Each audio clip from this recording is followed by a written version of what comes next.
Hello दोस्तों, exam study classes के YouTube channel पर एक बार फिर से स्वागत है।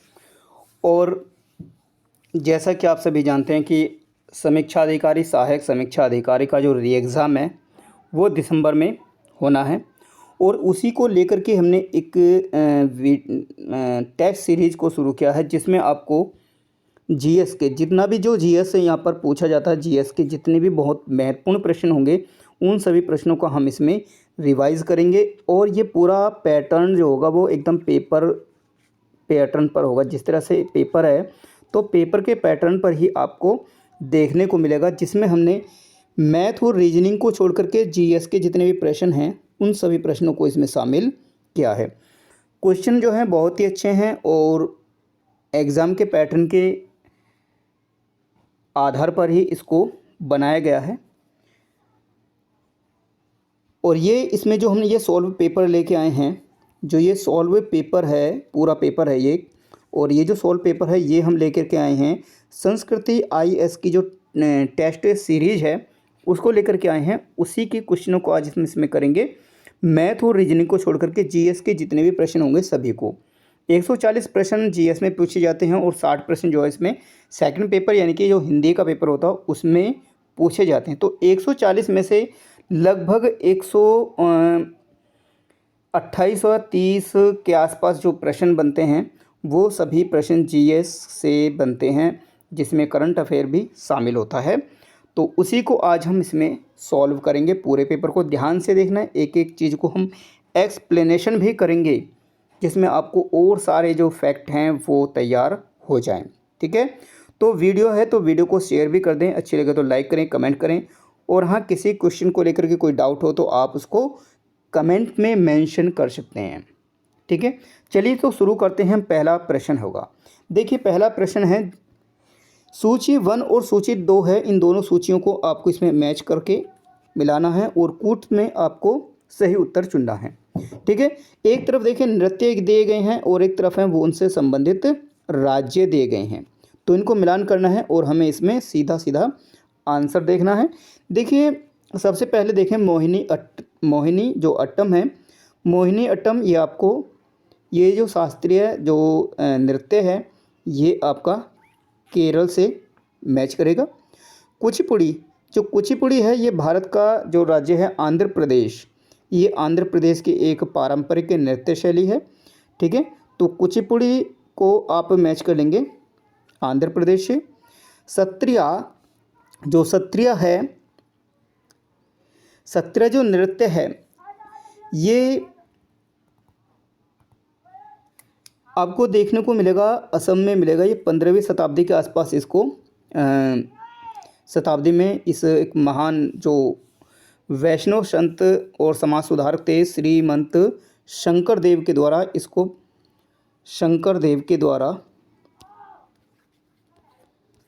इसको जो है प्रचलित किया गया था, प्रचारित किया गया था वैष्णव धर्म के लिए।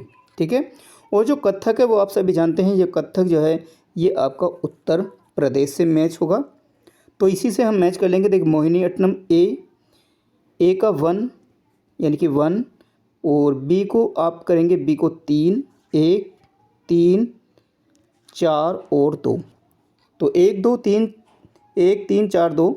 तो इस कूट में आपको जो आंसर बनेगा ऑप्शन नंबर ए बनेगा, यहीं पर A1 B3 C4 और D2 होगा। ठीक है, सही आंसर होगा ऑप्शन नंबर ए। समझ में आ गया होगा। चलिए अगला क्वेश्चन देखें। देखिए उत्तर प्रदेश में देव मेला है, तो देव मेला का जो आयोजन है वहाँ कहाँ पर किया जाता है।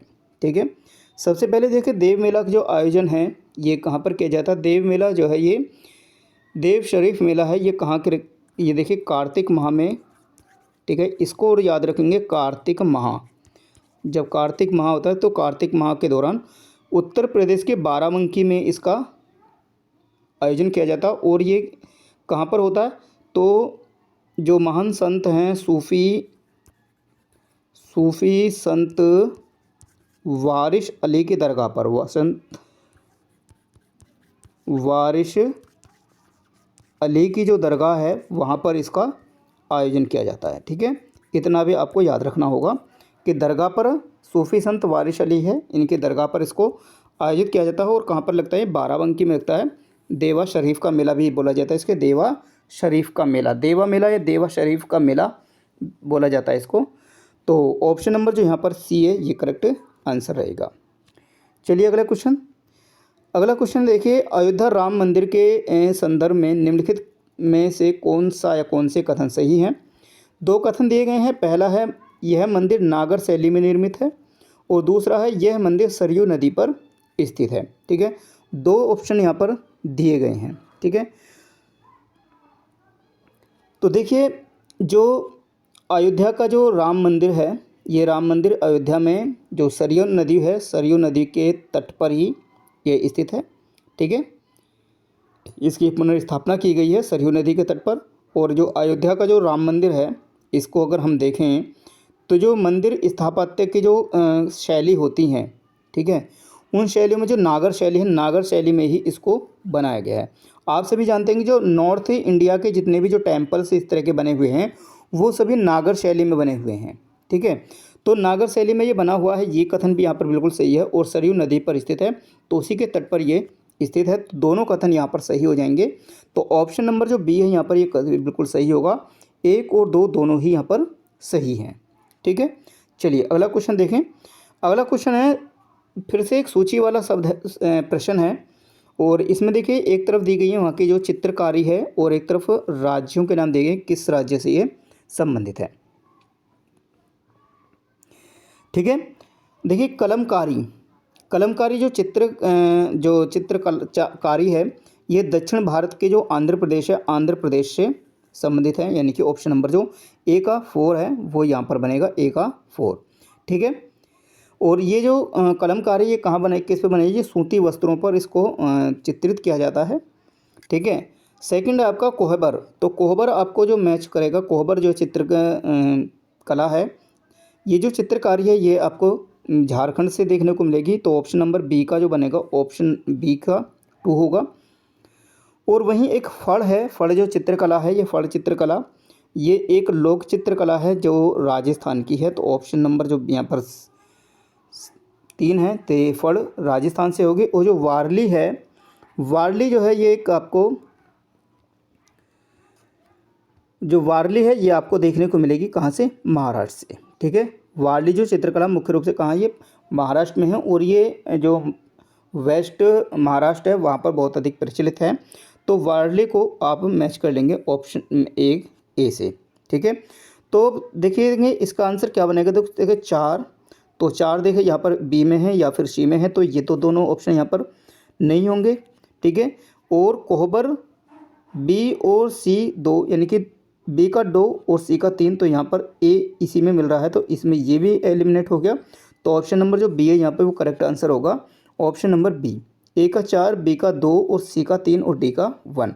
ये चित्रकारी है, इसको आपको अच्छे से याद रखना है। चलिए अगला क्वेश्चन देख लेते हैं। क्वेश्चन नंबर 5 है और क्या कह रहा है कि कजरी लोकगीत के संदर्भ में निम्नलिखित कथनों पर विचार करना है। यह मध्य प्रदेश के मालवा क्षेत्र में गाए जाने वाला एक लोक गीत है। ठीक है, एक लोकगीत है, कहाँ पर गाया जाने वाला, मध्य प्रदेश के मालवा क्षेत्र में। दूसरा जो कथन कहता है कि इसमें भाद्र के द्वितीय पक्ष में, भाद्र का जो महीना होता है उसके द्वितीय पक्ष में तीसरे दिन जो महिलाएं हैं वो एक अर्ध गोलाकार में नृत्य करते हुए पूरी रात गीत गाती हैं इसको। ठीक है, ये कह रहा है। तो देखिए सबसे पहले हम देखें तो यहाँ पर जो कथन 1 है वो बुरी तरह से गलत है। ठीक है, जो कजरी है, ठीक है, जो कजरी लोक नृत्य है, ये कोई लोकगीत है, ये कब गाया जाता है। सबसे पहले तो हम देखेंगे ये उत्तर प्रदेश का है। ठीक है, कहाँ का है, ये उत्तर प्रदेश का है। और ये कब गाया जाता है, तो ये वर्षा ऋतु में गाया जाए, वर्षा ऋतु के दौरान। ठीक है, वर्षा ऋतु के दौरान उत्तर प्रदेश में गाया जाता है, उत्तर प्रदेश में और उत्तर प्रदेश के आसपास के जो क्षेत्र है वहाँ पर ही इनको गाया जाता है और महिलाओं के द्वारा इसको गाया जाता है। ठीक है, तो ऑप्शन नंबर 1 जो है यहाँ पर बिल्कुल गलत होगा। तो यहाँ पर ना तो ये वाला सी वाला तो बिल्कुल एकदम एलिमिनेट ही हो जाएगा। ठीक है, और ये भी एलिमिनेट हो जाएगा, और ना तो एक ना ही सही। लेकिन दूसरा जो है ये हमारा कि इसमें भाद्र के जो द्वितीय पक्ष में तीसरे दिन जो महिलाएं हैं वो एक अर्धगोलाकार में नृत्य करते हुए पूरी रात गाती हैं। इस तरह से गाती हैं ये, ठीक है, इस तरह से गाती हुई हैं, अर्धगोलाकार में गाती हैं, पूरी रात ही गाती हैं। तो यहाँ पर जो ऑप्शन कथन 2 है ये बिल्कुल सही है। तो ऑप्शन नंबर जो डी है यहाँ पर करेक्ट आ जाएगा। ऑप्शन नंबर डी को हम सही आंसर करेंगे। ठीक, चलिए अगला क्वेश्चन देख लेते हैं। अगला क्वेश्चन है, राज्य ललित कला अकादमी उत्तर प्रदेश के संदर्भ में निम्न कथनों पर विचार करना है। सबसे पहले इसकी स्थापना 1962 में स्वायत्त शासी संस्था के रूप में की गई थी और यह वाराणसी में स्थित है। ठीक है, तो देखिए ये बात बिल्कुल सही है कि इसकी जो स्थापना है वो कब की गई थी, उत्तर प्रदेश में की गई थी। इसके जो कल्चर डिपार्टमेंट है, कल्चर डिपार्टमेंट के द्वारा इसकी स्थापना की गई थी 8 फरवरी 1962 को। ठीक है, 1962 को इसकी स्थापना की गई थी। ठीक है, और इसके जो पहले अध्यक्ष थे, देखिए पहले अध्यक्ष के बारे में, इसके राज्य ललित कला अकादमी, तो इसके जो पहले अध्यक्ष थे, ठीक है, पहले अध्यक्ष, तो पहले जो अध्यक्ष थे इसके डॉक्टर संपूर्णानंद थे। ठीक है, डॉक्टर संपूर्णानंद। ठीक है, डॉक्टर संपूर्णानंद जो थे इसके वो पहले अध्यक्ष बने थे। और इसका जो कार्यालय है, ठीक है, वो कहाँ पर है, वो लखनऊ में है, ना कि वाराणसी में है। ठीक है, कहाँ पर है, लखनऊ में है। ठीक है, कहाँ पर, लखनऊ में है, ये लखनऊ में है। तो यहाँ पर दूसरा जो कथन है वो बिल्कुल गलत हो जाएगा और पहला जो कथन है वो एकदम सही है। तो ये गलत हो गया और यहाँ से सभी एलिमिनेट हो जाएंगे। तो एक केवल ए, यानी कि ए वाला जो सही आंसर बनेगा आपका। चलिए अगला क्वेश्चन देखें। अगला क्वेश्चन है, देखिए माजुली मुखौटा किस परंपरा से संबंधित है, शैव, नव वैष्णव, शाक्त परंपरा या इनमें से कोई नहीं। तो माजुली जो मुखौटा है वो किस परंपरा से संबंधित है। ठीक है, देखिए माजुली जो मुखौटा है वो पारंपरिक क्या है, एक हस्तनिर्मित है, ये हाथों के द्वारा इसको बनाया जाता है। और ये इनके मुखौटों को किस परंपरा से है, तो ये जो नव वैष्णव हैं, नव वैष्णव जो परंपरा है इससे संबंधित है। ठीक है, तो ऑप्शन नंबर जो बी होगा यहाँ पर करेक्ट आंसर होगा, option number B, question number 7 का। क्वेश्चन नंबर 8 है, ऑपरेशन पोलो किससे संबंधित है। 4 ऑप्शन है, इजराइल से भारतीय नागरिकों को वापसी के लिए नहीं, यूक्रेन से भारतीय नागरिकों को सुरक्षित करने के लिए, सूडान से भारतीय नागरिकों को निकालने के लिए, या हैदराबाद रियासत को भारतीय गणराज्य के साथ एकीकृत करने के लिए। ठीक है, तो यहाँ पर देखिए जो इजराइल, यूक्रेन और जो सूडान है, यहाँ से ये 3 ऑपरेशन हुए थे, ये तीनों ऑपरेशन अलग अलग हैं। ठीक है, ये ऑपरेशन जो पोलो है, ऑपरेशन पोलो का जो संबंध है वो है आपका हैदराबाद रियासत को भारतीय गणराज्य के साथ में एकीकृत करने के लिए चलाया गया था।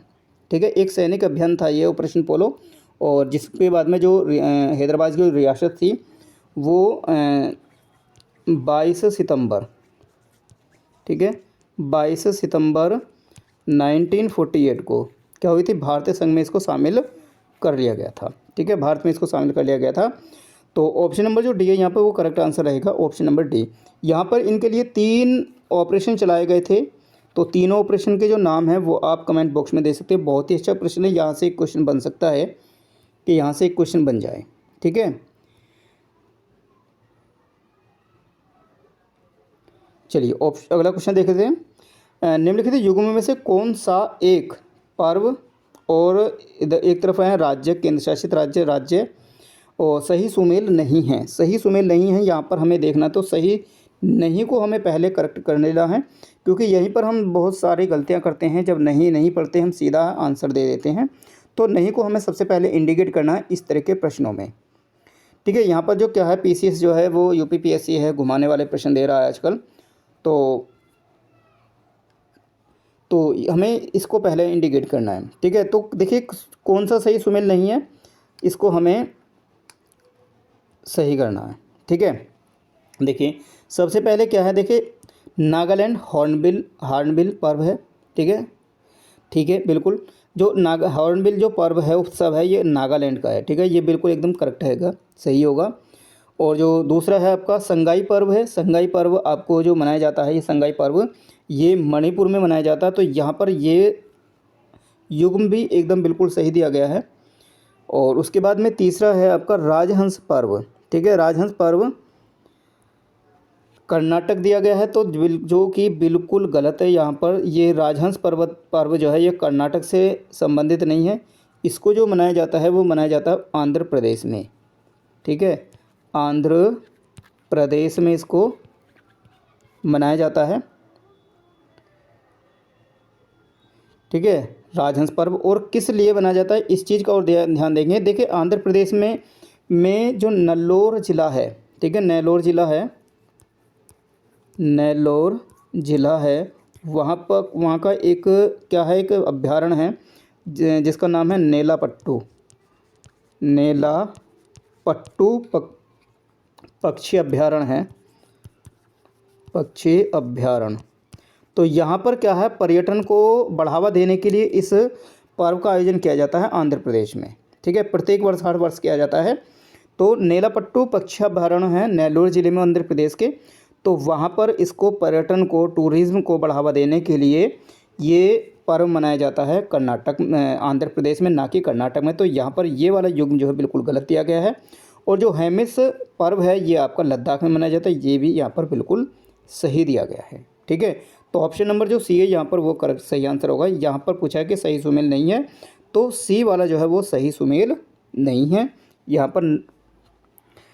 ठीक है, समझ में आया। चलिए अगला क्वेश्चन देखें। अगला क्वेश्चन है, हाल ही में माखाबूचा समारोह का आयोजन कहाँ किया गया। तो माखाबूचा जो समारोह है इसका इसका आयोजन कहाँ पर किया गया था। थाईलैंड, नेपाल, भारत या इनमें से कोई नहीं। तो इसका देखें माखाबूचा जो समारोह है ये इसका आयोजन किया गया था थाईलैंड में। और थाईलैंड में इसमें क्या है, माघ पूजा, इसमें माखा पूजा बूचा है, तो इसको क्या माघ पूजा भी कहा जाता है, माघ पूजा। ठीक है, माघ पूजा भी कहा जाता है। और ये किसके लिए बनाया जाता है, ये भगवान बुद्ध के लिए बनाया जाता है। ठीक है, भगवान बुद्ध के, ठीक है, बुद्ध के द्वारा अपने जो शिष्य हैं उनको दी गई जो शिक्षा हैं उनको चिन्हित करने के लिए, उनको बढ़ाने के लिए एक धार्मिक उत्सव मनाया जाता है यहाँ पर। ठीक है, तो यहाँ पर ऑप्शन नंबर जो ए है ये सही आंसर होगा, ऑप्शन नंबर ए। अगला क्वेश्चन देखें थे, क्वेश्चन नंबर 11 है, नीचे दो कथन दिए गए हैं, अभिकथन ए और दूसरा है उसका कारण। ठीक है, अभिकथन पढ़ लेते पहले। तो मिलिंद पानो पाली भाषा का एक प्रमुख ग्रंथ है। मिलिंद पानो जो पाली भाषा है उसका एक महत्वपूर्ण ग्रंथ है। दूसरा कहता है कि इसमें ईरानी शासकों के विषय में सूचनाओं का उल्लेख किया गया है। ठीक है, तो यहाँ पर देखिए जो मिलिंद पानो है पाली भाषा का एक महत्वपूर्ण ग्रंथ है, ये बिल्कुल सही है। लेकिन मिलिंद पानो क्या है, इसमें जो हमें जो जानकारी मिलती है वो हिंद यवन का जो शासक है मिनांडर, इसके बारे में हमें इसको जानकारी मिलती है। इसलिए यहाँ पर जो कथन है वो गलत होगा। यहाँ पर ये कथन यहाँ पर आर जो है वो गलत है। ईरानी शासकों ने हिंद यवन जो शासक है मिनांडर के बारे में हमें इसमें जानकारी मिलती है। मिलिंद पानो है, पाली भाषा का एक ग्रंथ है। तो यहाँ पर आर गलत है, तो आर गलत है तो कोई इसका मतलब है ए सही है, किंतु आर गलत है। तो ऑप्शन नंबर ए जो है यहाँ पर यही सही हो जाएगा, बाकी की तरफ हम बढ़ेंगे ही नहीं। ऑप्शन नंबर ए यहाँ पर बिल्कुल सही होगा, एकदम करेक्ट होगा। ठीक, चलिए आगे बढ़ते हैं। क्वेश्चन नंबर 13 है, हो सकता है 12 क्वेश्चन जो है या तो रीजनिंग से होगा या फिर मैथ से होगा। चलिए अगला क्वेश्चन देखिए, मौर्य उत्तरकालीन जो मूर्ति कला के संदर्भ में निम्न कथनों पर विचार करना है। मथुरा शैली की मूर्तियों में बौद्धिकता और शारीरिक सौंदर्य की प्रधानता है और बोधिसत्व मूर्तियों में सबसे अधिक मैत्री की है। ठीक है, तो कौन सा यहाँ पर कथन सही है, दो कूट के हिसाब से हमें देखना है। देखिए यहाँ पर जो मथुरा शैली है, मथुरा की जो मूर्ति कला जो शैली है, ठीक है, मथुरा की जो मूर्तियों में बौद्धिकता और शारीरिक सौंदर्य की प्रधानता है। ठीक है,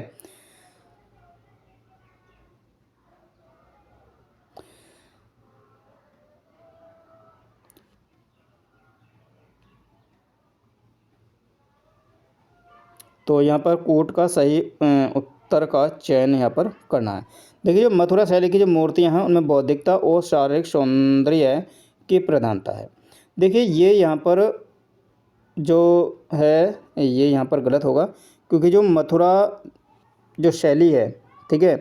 जो मूर्ति कला की जो शैली है, जो मथुरा शैली है यहाँ पर दिया गया है, लेकिन जो सबसे अधिक जो ये बौद्धिकता और शारीरिक जो सौंदर्य है, ठीक है, ये सब जो है हमें, तो मथुरा जो शैली है, मथुरा शैली की जो मूर्तियां हैं, इसमें हमें बौद्धिकता और शारीरिक सौंदर्य की प्रधानता ये नहीं मिलती।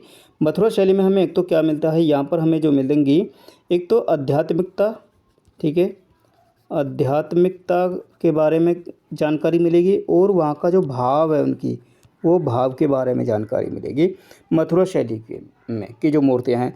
जबकि जो बौद्धिकता और जो शारीरिक सौंदर्य है, इसकी जो प्रधानता या उसके जो बारे में हमें जो पता लगता है, वो हमें पता लगता है गांधार शैली में, ठीक है। एक सेकंड, तो ये हमें मिलता है कहाँ पर,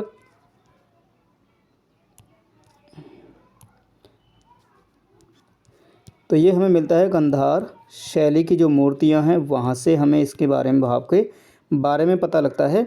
कहाँ से, जो बौद्धिकता और शारीरिक सौंदर्य जो मिलता है वो गांधार शैली में मिलता है। जबकि जो मथुरा की जो शैली है, उसमें हमें आध्यात्मिकता और भाव प्रकट होते हैं उनसे, ठीक है। और बोधिसत्व मूर्तियों में सबसे अधिक जो मैत्रेय की हैं, ये बिल्कुल सही, सबसे अधिक जो मूर्तियाँ हमें प्राप्त हुई हैं वो मैत्रेय की मिली हुई हैं, ठीक है। तो यहाँ पर जो कथन 2 है वो तो बिल्कुल सही है, लेकिन जो कथन 1 है ये यहाँ पर गलत है। तो इसको देखते हुए ऑप्शन नंबर जो डी है वो बिल्कुल सही हो जाएगा, ऑप्शन नंबर डी। अगला क्वेश्चन बढ़ते हैं। गुप्तोत्तर काल में ऐसे ग्राम जिसमें पूरे गांव की भूमि ब्राह्मण वर्ग को दान में दे दी जाती थी, कहलाती थी, क्या कहलाती थी, ठीक है, क्या कहलाती थी वो, देवदेव भूमि कहलाती थी, या ब्रह्मदेव भूमि, या अग्रहार, या इनमें से कोई नहीं। देखिए, गुप्तोत्तर जो काल है उसमें ब्राह्मणों को भूमि दान में देने का विवरण हमें प्राप्त होता है, तो इसमें सबके लिए अलग अलग है। देखिए, यहाँ पर जो देवदेव भूमि है, एक तो देवदेव भूमि है, देवदेव भूमि के बारे में बात करो तो ये क्या है, इसमें देव का मतलब क्या होगा, देवताओं हो गए, और देव हो मतलब देना, और भूमि यानी कि देवताओं को भूमि देना। तो देवताओं को भूमि देने का मतलब क्या हुआ यहाँ पर, ये मतलब हुआ हमें मंदिरों को दान में जो दी गई भूमि थी, ठीक है, मंदिरों के लिए जो दान में दी गई थी वो भूमि थी हमारी देवदेव भूमि। दूसरा है आपका अग्रहार भूमि। जो अग्रहार भूमि है, इसको जो दिया गया था ये ब्राह्मणों को दी जाती थी, ठीक है, ये ब्राह्मणों को दी जाती थी, और ब्राह्मणों को जो दान में दी गई थी, और ये क्या होती है, ये टैक्स फ्री होती थी, ठीक है, ये टैक्स फ्री होती थी, इसमें किसी भी तरह का कोई टैक्स नहीं होता था, ब्राह्मणों को दी जाती। दूसरा है पूरे गांव की भूमि, यहाँ देखिए पूरे गांव की जो भूमि है ब्राह्मण वर्ग को दान में दे दी जाती थी, तो वो जो भूमि थी वो थी ब्रह्मदेव भूमि, ठीक है, ब्रह्मदेव भूमि थी ये। ऑप्शन नंबर यहाँ पर जो इस प्रश्न का 14 नंबर क्वेश्चन है, इसका जो आंसर होगा ऑप्शन नंबर बी होगा, ठीक है। देवदेव भूमि मंदिरों के लिए, और अग्रहार भूमि ब्राह्मणों को दान में जो मिली हुई भूमि थी वो क्या थी, वो बिल्कुल कर मुक्त थी, यानी कि टैक्स फ्री थी, उन पर कोई टैक्स नहीं था, ठीक है। तो ये क्वेश्चन नंबर 14 हुआ। अगला क्वेश्चन देखें, क्वेश्चन नंबर 15 होगा, देखिए आराम से पढ़ें। निम्नलिखित में से किस मध्यकालीन शासक के शासनकाल में शाही सिक्कों पर एक और कलमा खुदा रहता था, तो दूसरी ओर हिंदू देवी लक्ष्मी की आकृति थी। किसके समय की बात है ये, जो सिक्का था उस सिक्के पर क्या था, एक तरफ कौन था, एक तरफ तो कलमा था, कलमा गुदा हुआ रहता था, और दूसरी तरफ जो देवी लक्ष्मी, धन की जो देवी है लक्ष्मी, देवी लक्ष्मी की मूर्ति, देवी लक्ष्मी, ठीक है, की आकृति उन पर अंकित होती थी, सिक्के थे, ठीक है। तो वो कौन से सिक्के थे, ठीक है। तो यहाँ पर जो आंसर होगा ऑप्शन नंबर, इस तरह का जो क्वेश्चन आप जो सिक्के थे वो मिले थे आपको हमें मोहम्मद गौरी के सिक्कों पर, ठीक है। तो मोहम्मद गौरी के जो सिक्के थे उन पर एक तरफ क्या थी, एक तरफ तो कलमात गुदा था, और दूसरी तरफ देवी लक्ष्मी की आकृति थी, अंकित थी, ठीक है। तो ऑप्शन नंबर जो डी है यहाँ पर ये सही आंसर होगा। चलिए अगला क्वेश्चन देख लेते हैं। अगला क्वेश्चन है, सुप्रसिद्ध स्वामी नारायण मंदिर के संदर्भ में निम्नलिखित कथनों में से कौन सा या कौन से सही है, ठीक है। स्वामी नारायण मंदिर के बारे में बात हो रही है। अभी ये करंट अफेयर का एक प्रश्न है। तो यह मंदिर नागर शैली में निर्मित है, ठीक है, और यह आबू धाबी में स्थित खाड़ी देश का एक पहला हिंदू मंदिर होगा, ठीक है। और इसका जो उद्घाटन था, ठीक है, इसका जो उद्घाटन था हमारे देश के जो पीएम है, ठीक है, हमारे देश के पीएम ने किया था। जो कहाँ स्वामी नारायण मंदिर का उद्घाटन किया था, तो ये कहाँ पर, आबू धाबी में है। खाड़ी देश का ये पहला हिंदू मंदिर है, बना है वहाँ पर। तो नागर शैली में है, ये भी बिल्कुल सही है। और यह आबू धाबी में खाड़ी देश का पहला हिंदू मंदिर है, तो ये भी यहाँ पर बिल्कुल सही है। तो ऑप्शन नंबर यहाँ पर दोनों ही सही हैं। तो ऑप्शन नंबर जो बी है यहाँ पर बिल्कुल सही होगा, ऑप्शन नंबर ए बी, ठीक है। ये पहला हिंदू मंदिर है, ठीक है, नागर शैली में निर्मित है। और इसमें जो शिखर हैं कितने पता है, 7 शिखर हैं। इसमें 7 शिखर वाला मंदिर बना है ये, 7 शिखर वाला मंदिर है ये,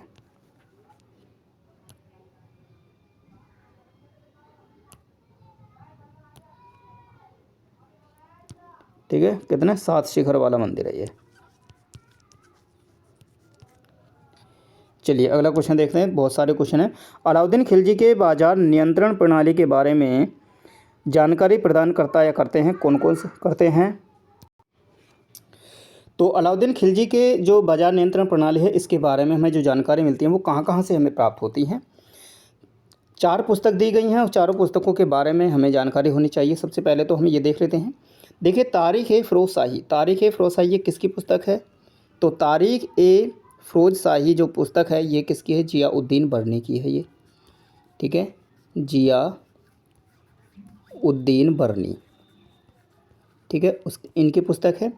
ख़ज़ाइन-उल-फ़तह कौन है, ये हैं अमीर खुसरो की, अमीर खुसरो हैं साहब हैं, उनकी पुस्तक है।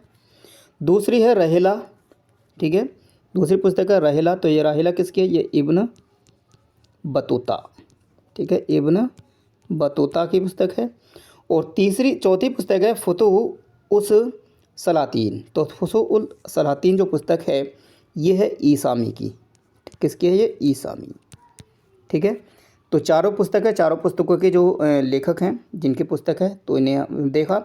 तारीख़-ए-फ़िरोज़शाही ज़ियाउद्दीन बरनी की है। यहाँ पर एक जो मिलान करने के लिए भी आपको मिल सकता है, कि मिलान करने के लिए भी इस तरह के प्रश्न।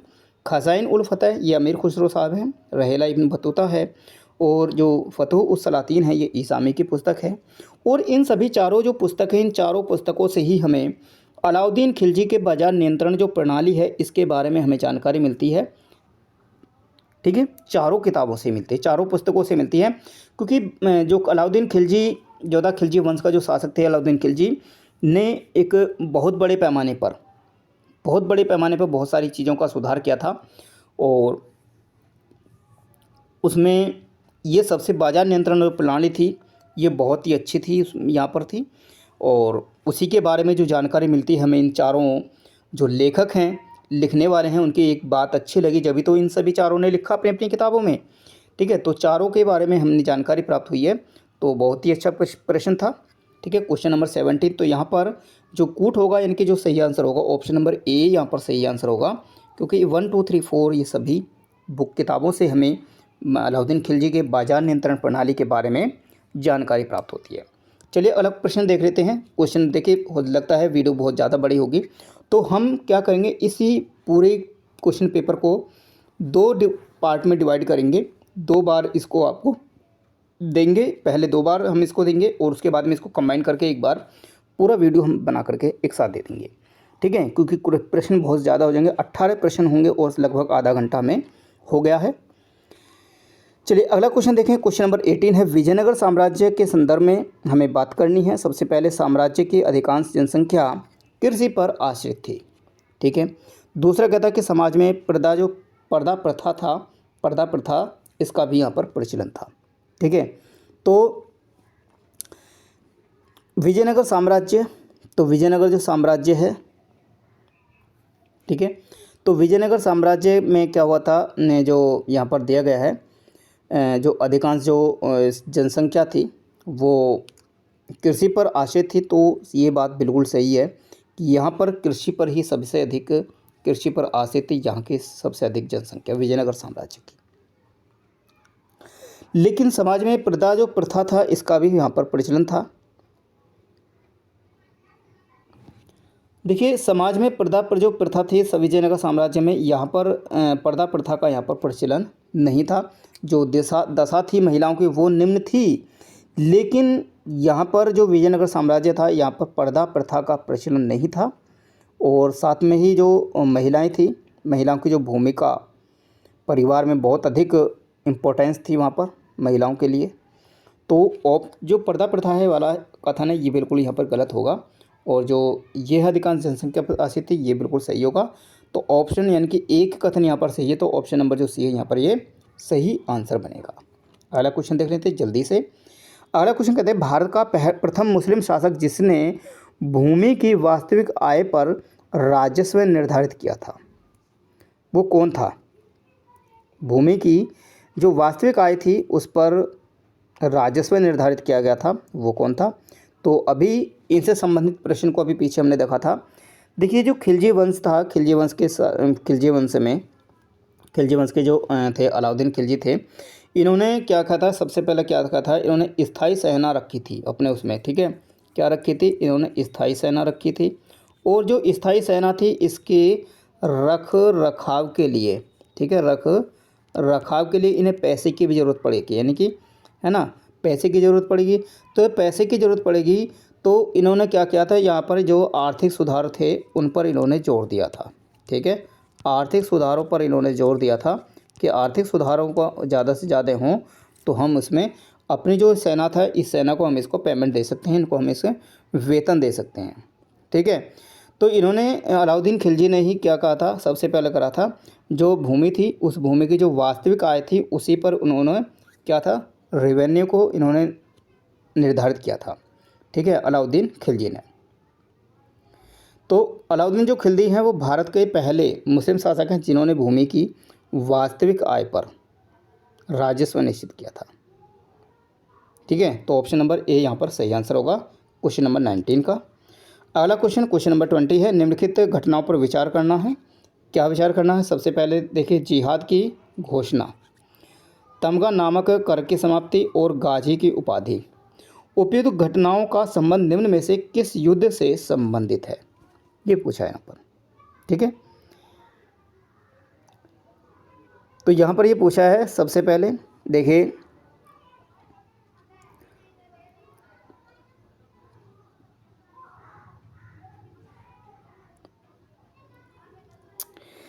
यहाँ पर जो सही आंसर जो बनेगा सबसे पहले हम देखेंगे ये सारी जो घटनाएं हैं वो बाबर, मुग़ल बादशाह जो बाबर था, बाबर के समय की घटनाएं हैं, ठीक है, बाबर के समय की घटनाएं हैं। और ये सभी देखिए बाबर का 1527 में, कब? 1527 में बाबर का युद्ध होता है। किससे युद्ध होता है? राणा सांगा से, ठीक है। राणा सांगा से युद्ध होता है 1527 में। जो कौन सा युद्ध था? ये था आपका खानवा का युद्ध, ठीक है। जो खानवा का युद्ध था, खानवा का युद्ध 1527 में, 26 में तो पानीपत का होता है, ठीक है। तो 27 में जब खानवा का युद्ध हुआ तो राणा सांगा के बीच, तो यहाँ पर क्या हुआ था? बाबर ने अपने जो सैनिक थे, अपने सैनिकों को मोटिवेट करने के लिए, उनका मनोबल बढ़ाने के लिए जिहाद की घोषणा की थी यहाँ पर, ठीक है। किसकी घोषणा की थी? जिहाद की घोषणा की थी यहाँ पर खानवा के युद्ध के समय बाबर ने। उसके बाद में यानी कि इस्लाम जो धर्म है, इस्लाम की रक्षा के लिए एक धर्म युद्ध होना चाहिए, इसलिए ये बोला गया था और यहीं पर जिहाद की घोषणा की गई थी। इसका अर्थ यही है। और दूसरा, इन्होंने जो मुसलमानों पर, मुस्लिम जो लोग थे, मुस्लिमों पर एक टैक्स लगता था जिसका नाम था तमगा। उसी समय पर तमगा जो युद्ध जो कर था इसकी समाप्ति की भी घोषणा की थी कि ये मुसलमानों पर लगने वाला कर था, इसको भी घोषणा कर दी गई थी। और उसके बाद में जब खानवा का युद्ध बाबर ने विजय प्राप्त कर ली तो इन्होंने गाजी की उपाधि को धारण कर लिया था। ठीक है, गाजी की उपाधि को धारण कर लिया था। तो ऑप्शन नंबर यहाँ पर जो 3 यानी कि सी है वो बिल्कुल सही होगा। खानवा का युद्ध से संबंधित है। जिहाद की घोषणा, तमगा जो कर था इसकी समाप्ति की, और गाजी की उपाधि जब इन्होंने खानवा का युद्ध जीत लिया था तो उसके बाद में इन्होंने गाजी की उपाधि को धारण किया था। तो ऑप्शन नंबर सी यहाँ पर बिल्कुल सही होगा। बहुत ही अच्छा प्रश्न है एकदम। बहुत सारी चीज़ें हमें एक ही प्रश्न से यहाँ हमें मिल रही हैं, तो बहुत अच्छा प्रश्न है। अगला क्वेश्चन 21 है। सूची है और सूची को हमें इसमें मिलाना है, कोट के साथ में हमें इनको आंसर करना है। ठीक है, क्वेश्चन नंबर 21 है। देखिए, सती प्रथा पर प्रबंध, दाराशिको एक तरफ, वेदों का संकलन, विधवा विवाह को कानूनी मान्यता और हिंदुओं को मुस्लिम बनाने के लिए पृथक विभाग की स्थापना। एक तरफ 4 शासकों के नाम हैं, तो उन शासकों के साथ में हमें इसे मिलाना है।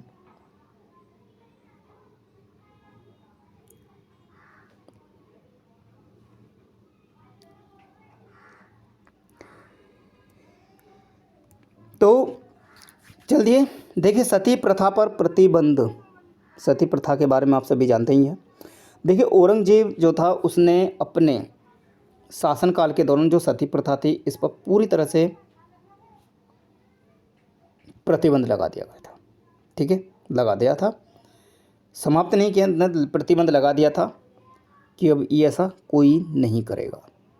ठीक है, तो यहाँ पर जो ए होगा आपका फोर्स के साथ में चलेगा। हम एक तरफ लिख लेते हैं, यानी कि ABCD है तो ए को हम 4 से मैच कर लेंगे। सेकंड है आपका बी दे रखा वेदों का संकलन। तो वेदों का जो संकलन है, वेदों का संकलन, देखिए दाराशिकों ने क्या करा था, जो धार्मिक जो हिंदू ग्रंथ थे उनको फारसी में अनुवाद किया था, और इसी क्रम में दाराशिकों ने वेदों का संकलन भी किया था। उसे वेदों का संकलन किया था, और उसने जो वेदों का संकलन किया था तो उन्हें वेदों को माना था ईश्वर कृति माना था दाराशिकों ने। तो बी को आप 1 से मैच कर लेंगे, यानी कि बी का होगा 1। तो 4 और 1 आपके देखिए एक ही ऑप्शन में है, यहाँ पर नहीं है, यहाँ नहीं है, यहाँ नहीं है, यहाँ पर हैं। ये 4 एलिमिनेट हो गए, 2 क्वेश्चन से ही हमारा आंसर आ गया।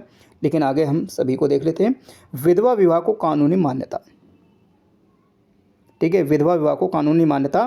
तो विधवा विवाह को जो कानूनी मान्यता थी, देखिए अकबर ने भी अपने सब समय में बहुत सारे अधिक सुधार किए थे, और उन्हीं सुधारों में विधवा विवाह को कानूनी मान्यता प्रदान की थी अकबर ने। ठीक है, तो कानूनी विधवा विवाह को कानूनी मान्यता दी थी अकबर ने, 2 हो गया। और हिंदुओं की जो मुस्लिम बनाने के लिए जो पृथक विभाग की जो स्थापना थी वो की गई थी आपका शाहजहाँ के द्वारा। इंजी के हिंदू हैं तो हिंदुओं को धर्म परिवर्तन के लिए उसने एक अलग विभाग की स्थापना की थी मुस्लिम बनाने के लिए। तो डी का आपका 3रा हो जाएगा, ए का आपका 4 होगा। ठीक है, 4, 1, 2 और 3 ऑप्शन नंबर ए यहाँ पर करेक्ट आंसर रहेगा। अगला प्रश्न देख लेते हैं। भारत में ब्रिटिश काल में निम्नलिखित में से किसके कार्यकाल में स्थानीय स्वशासन की शुरुआत हुई थी? तो स्थानीय स्वशासन की जो शुरुआत हुई थी वो किसके शासनकाल में हुई थी? देखिए यहाँ पर पूछा है कि स्थानीय स्वशासन की शुरुआत पूछा क्या है यहाँ पर। स्वशासन की शुरुआत जो हुई थी वो किसके शासनकाल में हुई थी? तो स्थानीय जो स्वशासन की जो शुरुआत थी, ठीक है, स्वशासन की शुरुआत 1882 में शुरुआत हुई थी इसकी, और ये शुरुआत हुई थी लॉर्ड रिपन के द्वारा। ठीक है, लॉर्ड रिपन के द्वारा 1882 में स्थानीय स्वशासन की शुरुआत हुई थी लॉर्ड रिपन के शासनकाल में। तो ऑप्शन नंबर जो डी है यहाँ पर वो करेक्ट आंसर होगा। ठीक है, लॉर्ड रिपन के समय के जो कार्य हैं, सबसे पहले देखिए पहला 1881 में आप नोट कर लेंगे क्या था, पहला फैक्ट्री एक्ट लाया गया था। प्रथम फैक्ट्री एक्ट लाया था, लेकर के आए थे 81 में, ठीक है। और उसी पर 1882 में देखिए हंटर आयोग, शिक्षा के लिए, स्कूली शिक्षा के लिए हंटर आयोग की स्थापना हुई थी 1882 में। और 1882 में ही लॉर्ड रिपन के द्वारा स्थानीय स्वशासन की शुरुआत की गई थी, ठीक है। और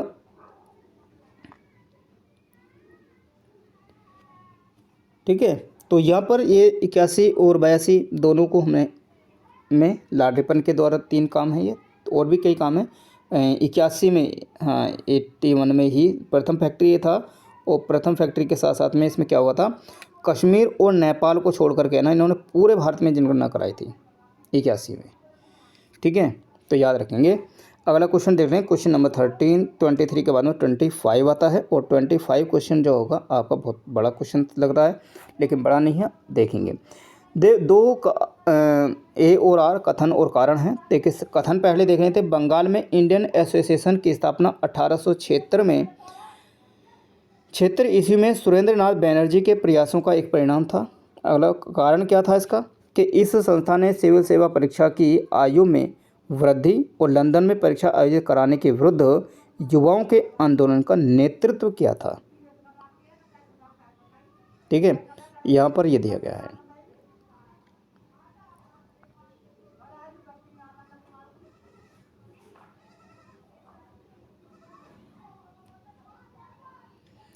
देखिए 1876 में बंगाल में इंडियन एसोसिएशन की स्थापना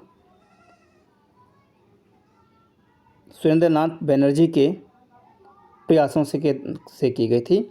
और इसमें एक नाम और ऐड कर लेंगे, आनंद मोहन बोस, ठीक है। आनंद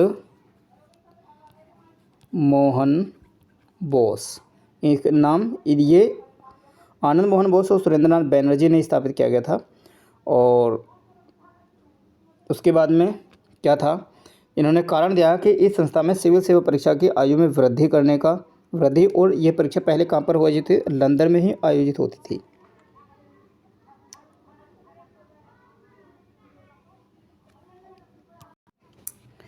तो इंडियन एसोसिएशन की स्थापना 1876 में आनंद मोहन बोस और सुरेंद्र नाथ बनर्जी के प्रयासों से की गई थी, सही है।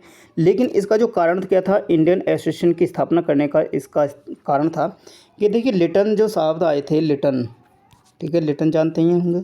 लिटन ने क्या करा था कि जो सिविल सेवा है इसमें जो परीक्षा की जो आयु थी वो कर दी गई थी 19 वर्ष, ठीक है, 19 वर्ष कर दी गई। और 19 वर्ष करने के बाद में क्या हुआ कि जो 19 वर्ष जो तो कर दी, लेकिन यहाँ पर हुआ कि जो कम उम्र के जो कैंडिडेट थे उन्हें लंदन में जाकर के परीक्षा देने में बहुत ज़्यादा परेशानी होने लगी। और यहाँ तक कि 19 वर्ष की उम्र में वो वहाँ इतने दूर लंदन में जाएंगे परीक्षा देने जा रहे हैं, तो वो एक परीक्षा देना असंभव सा ही हो गया था। और इसी कारण से ही इंडियन एसोसिएशन ने इसके विरुद्ध आंदोलन किया था, क्योंकि परीक्षा तो आयोजित लंदन में ही हो रही थी। यहाँ पर जो लंदन में परीक्षा आयोजित कराने का ये विरोध नहीं था, इसका विरोध नहीं किया था इन्होंने जो लिटन ने जो 19 वर्ष कर दी थी। और 19 वर्ष करने के साथ में क्या था कि लोगों का वहाँ परीक्षा देने जाना असंभव सा हो गया था। और इसी क्रम में यहाँ पर इंडियन एसोसिएशन ने अपना आंदोलन शुरू किया था, ठीक है। तो यहाँ पर कथन और कारण तो दोनों सही हैं, दोनों से ही सही हैं, लेकिन क्या है, सही व्याख्या नहीं करता है, ठीक है, सही व्याख्या नहीं कर रहा है पूरी तरह से, क्योंकि यहाँ पर ये वाला जो है यहाँ इस कारण से नहीं थी, ठीक है। कथन दोनों ही सही हैं, भाई परीक्षा तो कहाँ, लंदन में ही हो रही थी, ठीक है। तो ए और आर दोनों सही हैं, लेकिन आर ए की जो सही व्याख्या नहीं करता है, ये यहाँ पर गलत होगा, ठीक है। अगर यहाँ पर परीक्षा के लिए ये होता कि 19 वर्ष की आयु कर दी गई थी और इस वजह से वहाँ पर ये की गई थी, तो ये कथन होता तो यहाँ पर बिल्कुल सही होता। अगला क्वेश्चन देख लेंगे, 26 नंबर होगा। नीचे कथन है और इनको भी हमें इसी तरह से करना है, ठीक है। मार्च 1930 में गांधी जी ने अपने 78 सहयोगियों के साथ मिलकर के नमक सत्याग्रह की शुरुआत की गई थी, ठीक है, नमक सत्याग्रह की शुरुआत की गई थी। और इसी आंदोलन के दौरान बच्चों की वानर सेना और लड़कियों की मंजरी सेना का गठन किया गया था, ठीक है, तो क्या देख लेते हैं, क्या सविनय अवज्ञा आंदोलन के बारे में। सविनय अवज्ञा आंदोलन था और सविनय अवज्ञा आंदोलन के दौरान ही कब 12 मार्च 1930 को 1930 को नमक सत्याग्रह की शुरुआत करती है। और गांधी जी ने साबरमती आश्रम से लेकर के दांडी तक अपनी यात्रा की थी। इसमें 78 लोग थे, 78 अनुयायी थे, इनके फॉलोवर्स थे। और साथ में ये जो यात्रा चली थी 24 दिन चली थी, ठीक है, 24 दिन चली थी। और ये कब 6 अप्रैल 1930 को गांधी जी दांडी पहुँचे और हाथ को नमक को हाथ में लेकर के इन्होंने नमक कानून को तोड़ दिया था, ठीक है। और ये जो कथन कहता है कि इसी आंदोलन के दौरान बच्चों की एक तो वानर सेना और लड़कियों की मंजरी सेना का गठन किया गया था, बिल्कुल बात सही है, इसी समय की घटना है ये भी, ठीक है।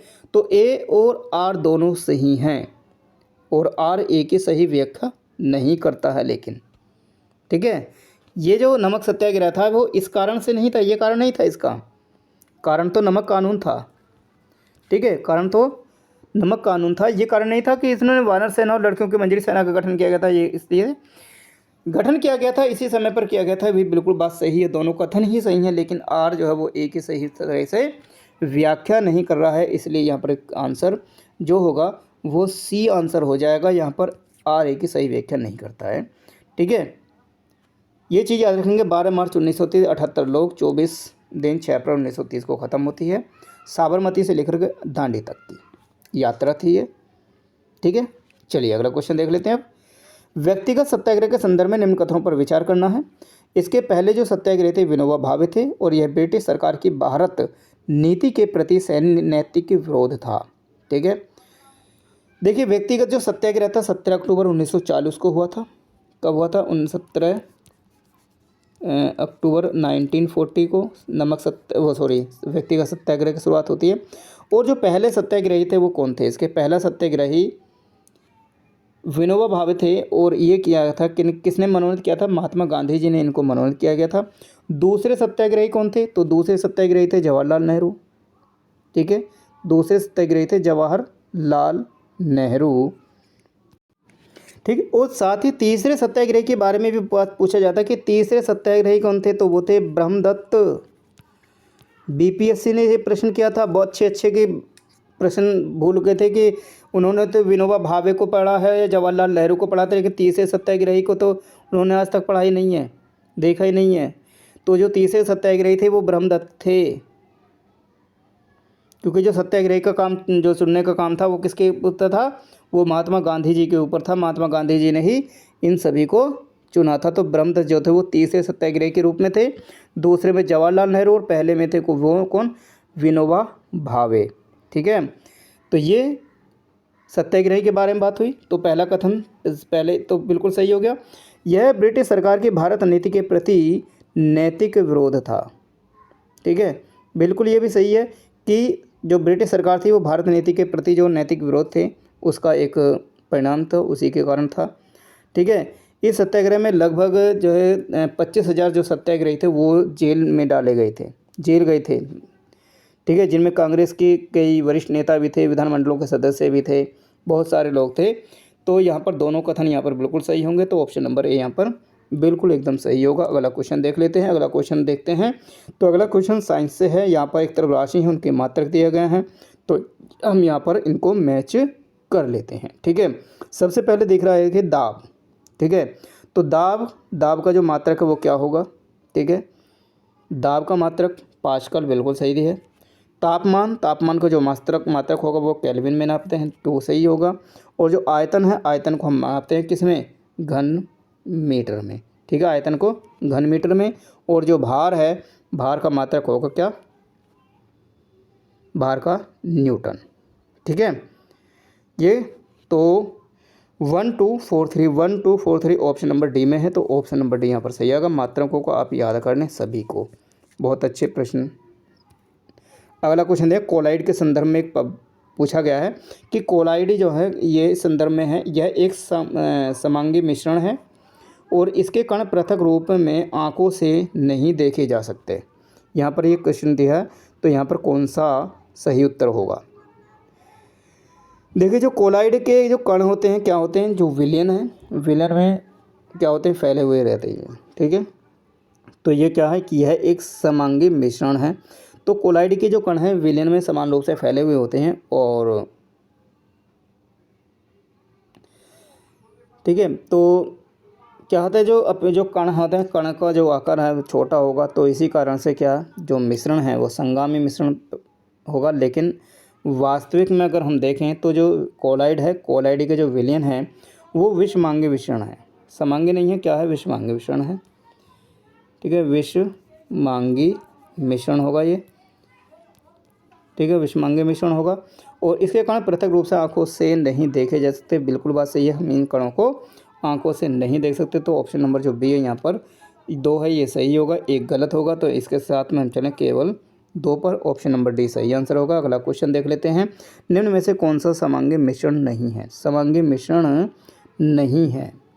ठीक है, देखिए समांगी मिश्रण और विषमांगी मिश्रण है, तो इनको हम देखें तो सबसे पहले देखिए समांगी जो मिश्रण होते हैं, समांगी मिश्रण कौन कौन से होते हैं। सबसे पहले देख समांगी मिश्रण में क्या आ जाता है, सबसे एक तो जल में अगर हम चीनी घोल दें, ठीक है, जल में चीनी, ठीक है, नमक, जल में नमक घोल दें, ठीक है, और क्या है, अल्कोहल और जल, अल्कोहल यानी कि जल में हम क्या कर दें, वाइन यानी कि शराब मिला दें, तो ये क्या होगा, समांगी मिश्रण होगा।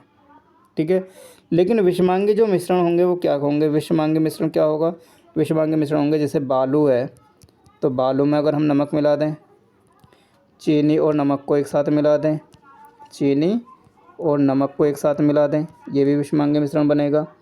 ठीक है, तेल में अगर हम जल मिला दें तो ये भी क्या होगा, ये भी एक विषमांगी मिश्रण होगा। ठीक है, तो ये पूछा समांगी मिश्रण नहीं है। तो जल में नमक ये क्या है, ये एक समांगी मिश्रण है।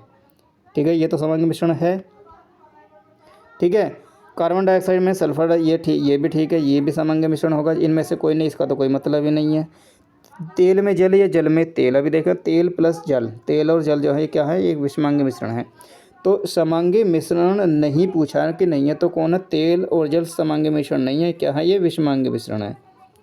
ठीक है, विषमांगी मिश्रण है, तो ऑप्शन नंबर बी यहाँ पर सही आंसर बनेगा। अगला क्वेश्चन देख लेते हैं जल्दी से।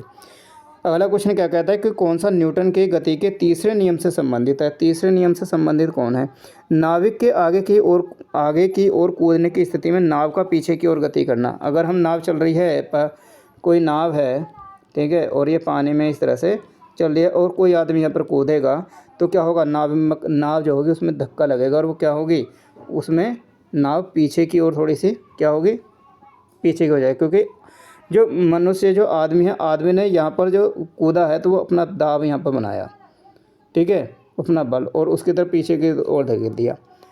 तो यहाँ पर क्या होगा, तो यही क्या हुआ, तो न्यूटन की गति का जो तीसरा नियम है उसमें क्या है कि जब एक वस्तु दूसरी वस्तु पर बल लगाती है तब दूसरी वस्तु द्वारा भी पहली वस्तु पर क्या बल लगाया जाता है, और ये दोनों बल परिणाम में सदैव समान होंगे, लेकिन इनकी जो दिशा होगी वो कैसी होगी, वो एक दूसरे के विपरीत होगी। तो यही कारण है कि ऑप्शन नंबर ए यहाँ पर सही आंसर बनेगा, ए। ठीक है, 32 का ए आंसर होगा। बाकी क्रिकेट के खेल में कैच लपकने के लिए क्षेत्र रक्षक का यानी कि जो फील्डमैन का गेंद के साथ में अपने हाथों को धीरे धीरे पीछे की ओर खींच लेना। ठीक है, धीरे धीरे पीछे की ओर खींच लेना, तो ये भी नहीं है, तो ये बाकी नहीं होंगे, तो क्या होगा, ऑप्शन नंबर ए यहाँ पर सही आंसर होगा, ए। अगला क्वेश्चन है, प्रकाश संश्लेषण के संदर्भ में निम्नलिखित कथनों पर विचार करना है। इस अभिक्रिया में हरे पौधे कार्बन डाइऑक्साइड विमुक्त होते हैं और प्रकाश संश्लेषण की जो दर है वो लाल रंग के प्रकाश में सबसे अधिक होती है।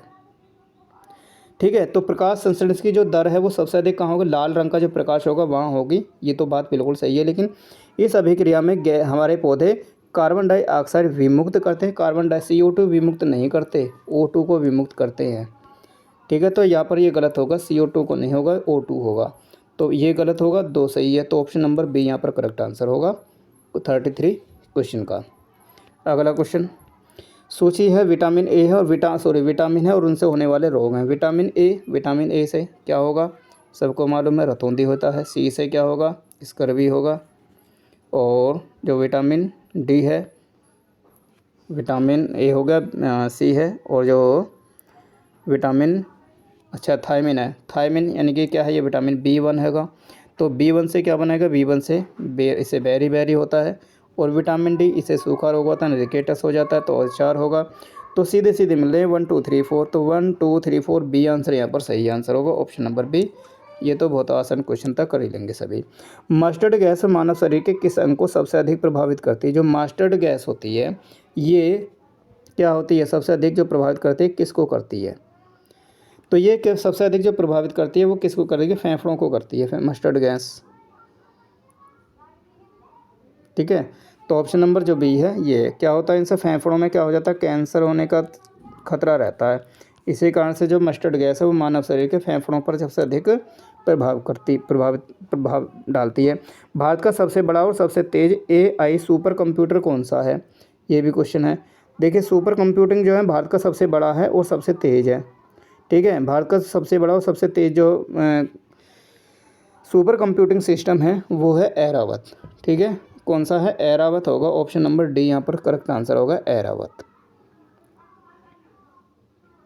ठीक है, अगर AI कंप्यूटर के उसमें हम देखें तो जो ऐरावत है इसको भारत ने विश्व में 75वें स्थान पर रखा गया है।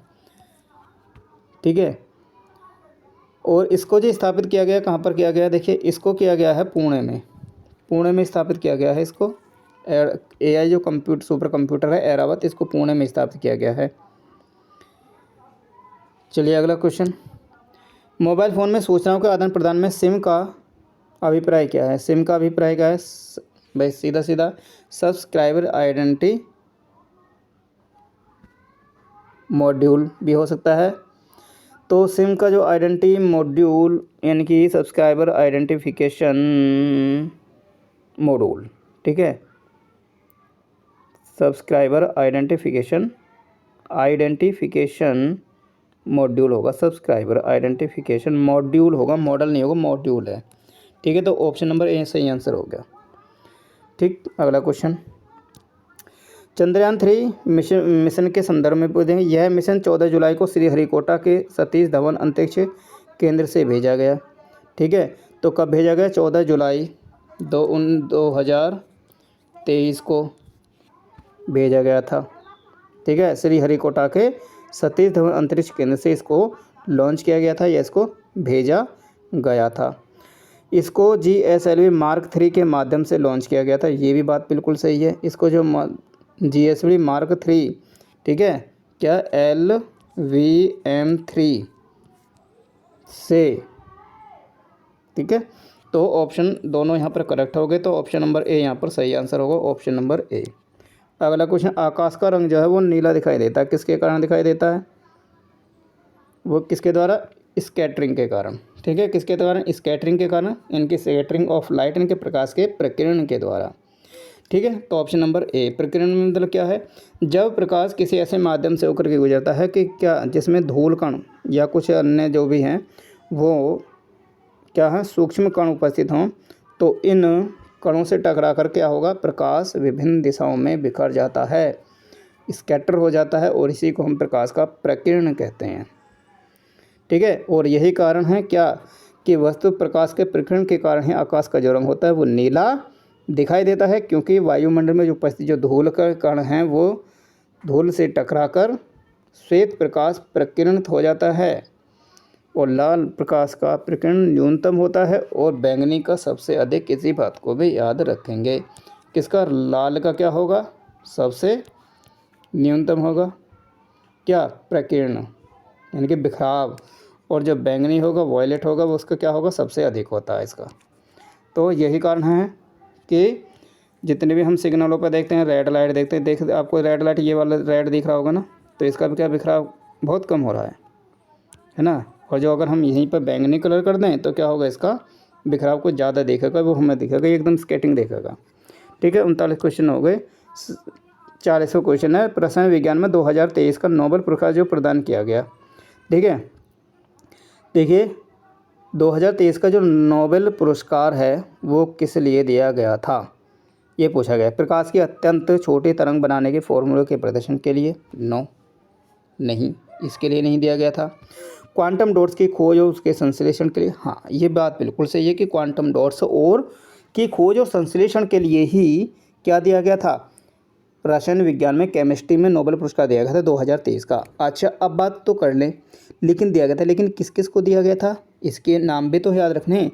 देखिए रसायन विज्ञान में जो दिए गए थे नोबेल पुरस्कार, देखो मैं तो मैंगो हैं, ठीक है, मैंगो मतलब मोंगी, ठीक है, थोड़ा मैं नाम लिख रहा हूँ तो थोड़ा गलत हो जाए तो, ठीक है। एक तो है मोंगी, क्या है, मोंगी बावेड़ी, मोंगेड़ी बावेड़ी। दूसरे हैं एक लुइस साहब हैं, लुइस ई ब्रुश हैं,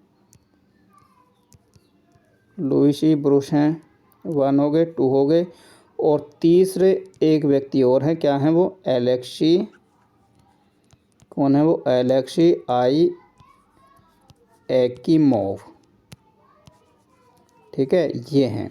तो इनको दिया गया था क्वांटम डॉट्स के लिए, ठीक है। लुइस बावेड़ी, सॉरी मोंगी बावेड़ी, लुइस ई ब्रुश और एलेक्सी एकीमोव, ठीक। 40 नंबर क्वेश्चन हो गए, 40। अगला क्वेश्चन, नदी के जल की अपेक्षा समुद्र जल में तैरना आसान होता है, क्यों? क्यों? देखिए नदी के जल का जो घनत्व है, ठीक है, नदी के जल का जो घनत्व होता है, नदी के जल की अपेक्षा समुद्र में जल में तैरना आसान है। देखिए नदी जो होती है, नदी है और एक समुद्र है, ठीक है। तो नदी के जल का जो घनत्व है वो समुद्र के जल, समुद्र का जल है उसका जो घनत्व है उससे कम होता है। इसलिए मनुष्य को समुद्र में तैरने के लिए क्या, जल का कम पार्ट हटाना पड़ेगा, आदमी को जब तैरेगा तो, है ना। तो क्या होगा, अर्थात शरीर का कम, शरीर में जो शरीर का जो कम हिस्सा है वो इसमें डूबेगा। लेकिन क्या हुआ, नदी का जो जल होगा उसका जो जल घनत्व है, क्या है, जल घनत्व समुद्र के जल घनत्व से कम है, यानी कि कम है। तो क्या हुआ, मनुष्य का जो शरीर है, बॉडी है, वो थोड़ी ज़्यादा डूब जाएगी और उसका क्या होगा, उसको जो पानी हटाना पड़ेगा वो ज़्यादा हटाना पड़ेगा, जिस कारण से वो तैर सकता है उसमें आसानी से। यही कारण होता है। नदी के जल का घनत्व समुद्र के जल के घनत्व से कम होता है। क्यों समुद्र का जल में घनत्व क्यों होता है अधिक, क्योंकि उसमें नमक घुला होता है, ठीक है। अगला क्वेश्चन देखें, और इसका क्वेश्चन तो गया नहीं। तो नदी का जल का घनत्व समुद्र के जल के घनत्व से, नदी के जल का घनत्व नदी के जल का घनत्व समुद्र के जल के घनत्व से कम होता है, ठीक है, ये वाला है। चलिए, इसरो द्वारा लॉन्च किए गए आदित्य L1 जो था, क्या था, एक सूर्य मिशन था ये। इसके संदर्भ में यह सूर्य का अध्ययन करने के लिए भारत का पहला अंतरिक्ष मिशन था और इसे सितंबर 2023 में लॉन्च किया गया था। तो बिल्कुल सही बात है, दोनों। देखिए सितंबर में किया गया था, कब, 2 सितंबर को, 2 सितंबर 2023 को लॉन्च किया गया था आदित्य L1 को। और ये सूर्य का अध्ययन करने के लिए अंतरिक्ष पर भेजा गया भारत का पहला मिशन था, ठीक। ऑप्शन नंबर दोनों ही यहाँ पर करेक्ट हैं, तो ए और बी दोनों सही हो जाएंगे, ऑप्शन नंबर सी सही होगा। अगला क्वेश्चन, नीचे दिए गए युग्म हैं और उनके, देखिए हिग्स बोसॉन, पाई बोसॉन, न्यूट्रॉन और इलेक्ट्रॉन तो आपसे भी लगा ही लो तो ईंट बरनाच से, ठीक है। तो ईंट बरनाच से तो इलेक्ट्रॉन है, ये कौन होगा, थॉमसन होगा, ठीक है। क्वेश्चन नंबर कितना कौन सा है, 44, ठीक है। तो इलेक्ट्रॉन जे थॉमसन, इसमें थॉमसन तो दिया नहीं है भाई, क्या पूछा, सही सुमेलित है। ओहो, कितने युग्म सही, हमने क्वेश्चन सही नहीं पढ़ा भाई। नीचे दिए गए 4 युग्म में से कितने युग्म सही सुमेलित, भाई यूपीएससी वाला प्रश्न भी दे दिया है। यूपीएससी 2023, यूपीएससी जो आईएएस वाला पेपर होता ना 2023 में हुआ था, उसका क्वेश्चन पेपर उठा कर देख लेना, उसमें इसी तरह के कुछ प्रश्न पूछे गए थे, कितने युग्म सही हैं, कितने युग्म गलत हैं, कितने सही हैं, कितने गलत हैं। बस कैंडिडेट तो वही घूम रहा था भाई, कौन सा सही है और कौन सा गलत है, उसे तो पता ही ना था कि कहाँ से कितना करना, आंसर नहीं पूछे थे, डायरेक्ट ऐसे दे रखा था पहले 2023 में। ठीक है, चलिए मौलिक कण है और इधर है खोज करता है। ठीक है, डिस्कवर जिन्होंने किए। देखिए हिग्स बोसान, हिग्स बोसान जो है पीटर हिग्स हैं, तो ये बिल्कुल सही है, पीटर हिग्स ने ही इसकी खोज की है, ये बिल्कुल सही है। दूसरा है पाइमोसान, पाइमोसान, पाइमोसान, पाइमोसान एडरसन दे रखा है इसमें, भाई भाई नहीं एडरसन नहीं है। और न्यूट्रॉन, न्यूट्रॉन, न्यूट्रॉन की तो भाई चैडविक ने की है, हम जब भी तो इसमें चैडविक और वो ढूंढ रहे थे, चैडविक ने की थी। इलेक्ट्रॉन ये भाई थॉमसन ने की है, जे थॉमसन ने, ये थॉमसन ने की है। पाइमोसान, पाई जो मोशान मैशान है इनकी, इसकी जो खोज की है कि ये युकावा ने की है, ये युकावा, युकावा ने की है। ठीक है, तो यहाँ पर भाई एक और एक जो युग्म है वही सही है केवल, यानी कि एक यही वाला सही है, बाकी सारे, बाकी तो कोई है ही नहीं। तो युग्म पूछा कितने सही हैं, तो एक युग्म सही है, तो ऑप्शन नंबर बी जो यहाँ पर ये सही आंसर होगा, ऑप्शन नंबर बी। ठीक है, बी में एक दे रखा, बस यही सही आंसर होगा, बाकी सारे गलत ही हैं। पाई, ठीक है, ये अलग अलग इस तरह से की है। ठीक, चलो ना, बहुत अच्छा घुमाने वाले प्रश्न है ये, उसमें पूछा गया है ये। तो लेजर तकनीक का प्रयोग किया गया। देखिए कैंसर के उपयोग में ब्लू-रे और डीवीडी प्लेयर, डिस्क में, आंकड़ों का संग्रहण में, बारकोड स्कैनर में, उपयुक्त में, सभी में। तो लेजर का प्रयोग कहाँ कहाँ किया जाता है। देखिए लेज़र तकनीक जो होती है क्या होती है, उसमें लेज़र यानी कि जो रे होती हैं, किरणें होती हैं, उनको छोड़ा जाता है और वही उस पर जो प्रकाश की जो तरंग होती हैं उस उनको छोड़ा जाता है, और वही क्या होती हैं, एक वर्णी जो प्रकाश है उसके द्वारा उन्हें ले प्राप्त करती हैं। जैसे कैंसर के उपचार में बिल्कुल किया जाता है जी, ब्लू रे और डीवीडी प्लेयर डिस्क से आंकड़ों का संग्रहण करने के लिए, ठीक है, और बार कोड के स्कैनर के लिए ये भी किया जाता है, तो उपयुक्त सभी में किया जाता है अभी इस लेजर का प्रयोग। अगला क्वेश्चन देखिए, महासागर में डूबी हुई वस्तु की स्थिति को जानने के लिए निम्न में से किसका प्रयोग किया जाता है। क्वेश्चन नंबर 47 होगा। तो क्वेश्चन नंबर 47 में देखिए क्या है, महासागर में अगर डूबी हुई जो वस्तु से हम प्राप्त करेंगे तो किससे प्राप्त करेंगे, वो करेंगे सोनार से। ठीक है, किससे करेंगे, सोनार से करेंगे, ऑप्शन नंबर डी यहाँ पर बिल्कुल सही आंसर होगा। ठीक है, सोनार। चलिए अगला प्रश्न देख लें, प्रकाश की चाल सबसे अधिक होती है, प्रकाश की चाल जो होती है सबसे अधिक कहाँ होती है। तो सबको पता है भी, प्रकाश की सबसे अधिक जो चाल होती है वो निर्वात में होती है। निर्वात में कितनी होती है, 3 × 10⁸ 8। जल में भी तो होती है, जल में होती है लगभग 2.5 × 10⁸8। कांच में भी, कांच में होती है लगभग भाई 2 × 10⁸8, और हीरे में 1.24 × 10⁸8। ठीक, तो सबसे अधिक कहाँ होगी, निर्वात में होगी, ऑप्शन नंबर सी। निम्नलिखित में कौन सा संबंध सही नहीं है, क्वेश्चन नंबर है 49। तो कौन सा सही नहीं है, देखिए एक बाइट में 8 बिट, 8 बिट्स या 8 बिट बराबर 1 बाइट है, तो कौन सा निबंध सही, संबंध सही नहीं है, सही नहीं है पूछा, तो ये वाला तो सही है भाई, ये वाला तो ठीक है। 1 किलोबाइट 1 KB में 1000 बाइट्स, ये भी ठीक है, KB GB न पढ़ते हैं हम, इतने GB की फिल्म और इतने GB का वो है ना, तो वहाँ से वो है भाई 1000 GB, 1024 जो बिट्स होते हैं वो उसके बराबर कितना होता है, 1 KB बनता है वो। और जब क्या बनेगा, 1024 KB मिल जाए, मैं 1024 KB मिल जाए तो वो बन जाएगा क्या, वो MB बन जाता है। और जब 1024 MB बन जाए तो वो मिल जाता है GB यानी कि गीगाबाइट। तो देखो 1024 KB दे रखा है, 1024 KB, 1024 KB जो होता है वो 1 गीगाबाइट दे रखा है, गीगाबाइट, तो गीगाबाइट थोड़ी होता है 1024 भाई, 1024 KB, 1024 जो KB हैं, KB जो होता है वो किसके बराबर होता है, वो 1 मेगाबाइट के बराबर होता है, यानी कि 1 मेगाबाइट होता है, यानी कि 1 MB के बराबर होगा ये। तो 1 टेराबाइट 1024 GB, 1024 GB बराबर होता है 1 TB, ये बिल्कुल सही है, ये भी सही है डी वाला, लेकिन सी वाला गलत है यहाँ पर, तो सी ही यहाँ पर सही होगा। 1024 KB जो होगा वो 1 MB के बराबर होगा, ना कि 1 GB के बराबर। अगला क्वेश्चन देख लो। हाल ही में आर्टिफिशियल इंटेलिजेंस AI समर्थित अत्याधुनिक टेलीमेडिसिन मोबाइल क्लिनिक है आरोग्य डॉक्टर्स ऑन व्हीकल को शुरुआत कहाँ से की गई है?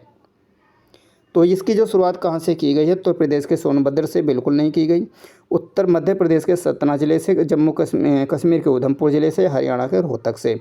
तो केंद्र सरकार के द्वारा देखिए जम्मू कश्मीर में जो उधमपुर ज़िला है वहाँ से जो है एक AI पर आधारित है, क्या टेलीमेडिसिन है, एक मोबाइल क्लिनिक है जिसका नाम दिया गया आरोग्य डॉक्टर्स ऑन व्हीकल। ठीक है, क्या देगा? आरोग्य डॉक्टर्स ऑन व्हीकल का नाम दिया गया और इसकी शुरुआत जो की गई है कहाँ पर? जम्मू यानी कि कश्मीर के उधमपुर ज़िले में। ऑप्शन नंबर C सही आंसर होगा। ठीक, चलिए इसमें हमने देखिए 50 प्रश्न हमने इसमें देख लिए। जब 50 नहीं चले 10 प्रश्न और देख लेते हैं तो आधी हम अगले उसमें कर देंगे। चलिए अगला क्वेश्चन देखते हैं।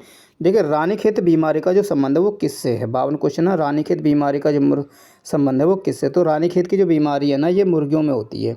क्या है? एक वायरस से होने वाली बीमारी है ये एक। ठीक है, वायरस से होती है और कहाँ पर होती है? मुर्गियों में होती है। ऑप्शन नंबर C सही आंसर होगा। अगला क्वेश्चन देखें। माहे, मालवन और मंगरोल क्या है? एंटीबायोटिक दवा है, एंटीबायोटिक दवा है, समुद्री जहाज हैं, सरसों की संकर प्रजाति, इनमें से कोई नहीं है। तो देखिए ये क्या है? सबसे पहले देखिए मालवन मंगरोल है और एक माहे है। तो ये क्या है? ये एक समुद्री जहाज है। क्या है? एक समुद्री जहाज है भारतीय नौसेना के लिए। इसमें क्या भारतीय नौसेना के क्या हैं? एक 3 जहाज हैं इन्हें, और इन तीनों जहाज़ों को देखिए माहे, मालवन और मंगरोल है। इन तीनों को 30 नवंबर, ठीक है, 30 नवंबर 2023 को कहाँ पर? कोची में इनको लॉन्च किया गया था। कोची में इनको लॉन्च किया गया था। ठीक, तो ये क्या है? एक समुद्री जहाज है। एंटीबायोटिक दवा पवा ऐसी कुछ नहीं है। अगला क्वेश्चन देख लो। संविधान सभा के समिति दे रखें, एक तरफ उनके अध्यक्ष दे रखें कि पूछा कि कौन सा है, कौन से युग्म सही सुमेल हैं? सही देखने हैं हमें केवल, जो इनमें कौन कौन से सही है। ठीक है, देखिए संघ शक्ति समिति है, इसके कौन अध्यक्ष? जवाहरलाल नेहरू दे रखा है। तो ये तो बिल्कुल सही है, जवाहरलाल नेहरू ही है। ठीक है, संघीय संविधान समिति डॉक्टर राजेंद्र प्रसाद दे रखा नहीं। जो संघीय संविधान समिति है इसके अध्यक्ष भी कौन थे? जवाहरलाल नेहरू ही थे। प्रांतीय संविधान जो समिति है इसके जो अध्यक्ष थे वो थे कौन? वो थे सरदार पटेल, ना कि BR अम्बेडकर। ये तो प्रारूप समिति के अध्यक्ष थे। ठीक है, ड्राफ्टिंग कमेटी के। और प्रक्रिया नियम समिति इसके अध्यक्ष कौन थे? इसके अध्यक्ष थे ये, ठीक है, डॉक्टर राजेंद्र प्रसाद। तो यहाँ पर देखो भाई केवल कौन से सही सुमेल हैं? तो सही यहाँ पर तो केवल एक ही है भाई, पहले वाला ही, तो केवल एक ही सही होगा, बाकी सारे गलत हैं। ठीक है, चलिए अगला क्वेश्चन। नीचे कथन है और अभिकथन से। संसदीय व्यवस्था प्रशासनिक कुशलता से परिचालित होती है और संसदीय व्यवस्था में विधायिका एवं कार्यपालिका एक साथ और अविभाज्य होते हैं। तो यहाँ पर कौन सा सही है ये पूछा गया है। ठीक है, देखिए जो संसदीय व्यवस्था है वो प्रशासनिक कुशलता से क्या है? प्रशासनिक कुशलता से परिचालित होती है, संसदीय व्यवस्था नहीं। संसदीय व्यवस्था प्रशासनिक कुशलता से परिचालित नहीं होती। ठीक है, उनकी प्रशासनिक जो कुशलता है, जो प्रशासन है उसकी कुशलता से परिचालित थोड़ी होती है भाई। यहाँ पे जो नेता होते हैं, जो लीडर्स होते हैं, वो कैसे होते हैं भाई? वो पूरी तरह से क्या ट्रेंड थोड़ी ना होते हैं। बहुत से तो पहली बार जाते हैं, पहली बार MP बन जाते हैं, है ना। तो ये कथन जो है यहाँ पर थोड़ा सा गलत सा है। संसदीय व्यवस्था में विधायिका एवं कार्यपालिका एक साथ और अविभाज्य होते हैं। तो संसदीय व्यवस्था में जो कार्यपालिका, ठीक है, और जो विधायिका हैं वो क्या होते हैं? एक साथ और अविभाज्य होते हैं। क्यों? कैबिनेट, विधायिका और कार्यपालिका दोनों के नेता होते हैं। ठीक है, दोनों में ही नेता होते हैं भाई। कैबिनेट है, विधायिका है और कार्यपालिका, दोनों के नेता होती हैं। नेता होते हैं कौन? कैबिनेट। जो कैबिनेट जो मंत्री होते हैं वो क्या होंगे भाई? विधायिका और कार्यपालिका दोनों के क्या होंगे? नेता होंगे। तो अविभाज्य होते हैं, है ना। ये बात बिल्कुल यहाँ पर सही है। आर सही है, ए गलत है। तो ना तो व्याख्या कर रहे हैं कहीं से, तो ये दोनों तो गलत ही हो जाएंगे। बाकी ए सत्य है नहीं, ए सत्य नहीं है, तो डी वाला सही होगा, ऑप्शन नंबर डी। ठीक, चलिए अगला क्वेश्चन देख लेते हैं। अगला क्वेश्चन है कौन सा कथन गलत है? कौन से गलत हैं ये देखना भाई। क्वेश्चन नंबर 56 है और उसके बाद में एक दो क्वेश्चन देखते हैं, बस 60 तक करते हैं। उसके बाद में अगले क्वेश्चन को हम अगले वीडियो में लेके आएंगे, क्योंकि वीडियो बहुत ज़्यादा बड़ी हो रही है, क्योंकि एक्सप्लेनेशन करना पड़ रहा है पूरे क्वेश्चनों को। तो निम्नलिखित कथन है, इनसे कौन से कथन सही हैं? अच्छी वीडियो लग रही हो तो एक बार जो भाई शेयर जरूर कर देना, और साथ साथ में ना कमेंट जरूर करना। अगर किसी को कोई क्वेश्चन है, किसी में कोई डाउट हो रहा हो ना, तो उसको आप मेंशन जरूर कर दें। ठीक है, अगला देखिए क्या कह रहा था कि अब तक प्रस्तावना को केवल एक बार 46वें संविधान संशोधन अधिनियम के तहत संशोधित किया गया है। ठीक है, कौन सा कथन गलत है ये पूछा है यहाँ पर, है ना। देखिए, अब तक जो प्रस्तावना है इसको केवल एक बार 42वें संविधान संशोधन अधिनियम के तहत संशोधित किया गया। 46वें नहीं, ठीक, 46वें देखा ना, क्या है? 42वें संविधान संशोधन के द्वारा 1976 में, ठीक, इसको किया गया है। राज्य और संघ शासित राज्यों के नाम उनके क्षेत्र विस्तार को संविधान की पहली अनुसूची में दर्शाया गया है, बिल्कुल सही है। और राज्य के डीपीएसपी जो है महिला और पुरुषों को जीवन यापन के लिए पर्याप्त साधन और समान काम के लिए समान वेतन के अधिकार को सुरक्षित करते हैं, बिल्कुल सही है। तो यहाँ पर दोनों सही हैं, लेकिन ये वाला यहाँ पर गलत है, तो ऑप्शन नंबर ए ही यहाँ पर सही आंसर हो जाएगा। केवल एक जो है ये गलत है, बाकी सभी सही हैं। ठीक, यहाँ पर ये कर लेना, ये वाला सही है, बाकी ये दोनों वैसे हैं, लेकिन ये मैंने मार्क किया राउंड में। निम्न में कौन से संघ की कार्यपालिका में सम्मिलित किए जाते हैं? संघ की जो कार्यपालिका होती है उसमें किन्हें सम्मिलित किया जाता है? राष्ट्रपति, उपराष्ट्रपति, प्रधानमंत्री या फिर महान्यायवादी? 57 का क्वेश्चन, 57 है, तो राष्ट्रपति, उपराष्ट्रपति, प्रधानमंत्री और महान्यायवादी। ठीक है, तो ये क्या है इसमें किस कार्यपालिका में सम्मिलित किए गए हैं? देखिए, कार्यपालिका जो संघ की जो कार्यपालिका है, भारत की जो संविधान है, संविधान के भाग, देखिए भाग है 5, भाग 5 में आर्टिकल 52 से लेकर के 78 तक, 52 से लेकर के 78 तक क्यों है? ये कार्यपालिका के बारे में ही बताया गया है पूरी तरह से। और इस कार्यपालिका में भाई राष्ट्रपति भी हैं, उपराष्ट्रपति भी हैं, महान्यायवादी हैं, प्रधानमंत्री भी हैं, तो सभी होंगे। तो ऑप्शन नंबर डी यहाँ पर सही आंसर बन जाएगा। अगला क्वेश्चन देख लेते हैं। संसद में निम्न में से कौन से विधेयक प्रस्तुत करने से पहले राष्ट्रपति की अनुमति आवश्यक होती है? अगर हम राष्ट्रपति की अनुमति जरूरी है पहले कोई विधेयक प्रस्तुत करते हैं तो उससे पहले क्या है? नए राज्यों के निर्माण और वर्तमान राज्यों के क्षेत्रों, सीमाओं या नामों में परिवर्तन के से संबंधित विधेयक में। अगर इस तरह का कोई है तो ये किस अनुच्छेद में? आर्टिकल नंबर 3 में है, या 3rd आर्टिकल में। धन विधेयक अनुच्छेद 110 होगा। ऐसा विधेयक जो सभी सही संदर्भों में धन विधेयक नहीं है, लेकिन जिसके लिए भारत के संचित निधि से व्यय करना पड़े, संचित विधि से तय करना पड़े, लेकिन धन विधेयक नहीं है, लेकिन धन की जरूरत है। तो क्या अनुच्छेद ये होगा 117 का सब क्लोज 3। व्यापार के स्वतंत्रता पर युक्तियुक्त निर्बंधन अधिरोपित करने वाला किसी राज्य का विधेयक, तो ये होगा आपका स्वतंत्रता पर विवेक करने वाला, तो ये होगा अपना आर्टिकल 304 में, 304 में। ठीक है, अब ये पूछा कि इनसे संबंधित जो होंगे किन में, इसमें राष्ट्रपति की हमें ज़रूरत पड़ेगी।